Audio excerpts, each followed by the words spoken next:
So now guys, as we can see on our gold for the week, let's try to analyze our gold for the week.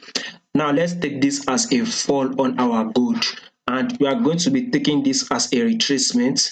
So the next thing we have to be waiting for is like a drop, right? But one thing is that since our price has retraced, we've actually been seeing a ranging market movement here. So on this ranging market movement here, we are going to take it as if our price is actually going to be ranging, because one rule is to trade what we see and not what we think. Now that we are going to take it as a ranging move here, so we are going to highlight our resistance level here. And before you get started, I've done a video on how to trade gold. Make sure you watch the video, by the way. Just click on this just click on my channel. You will see how I teach you how to trade gold professionally, so it will help you. Now as you can see, we've analyzed our resistance. Now I'll highlight my support area.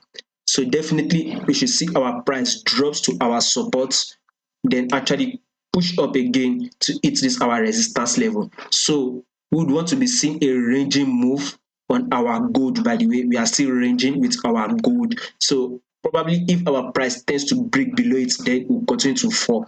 I don't believe our price will break below it, so we are still ranging. By the way, wait for a drop to our support area, then get a push up, hit our resistance area again. Once again, I've done a video on how to trade gold, especially the fundamental part. Make sure you watch it so you understand about this gold trading very well.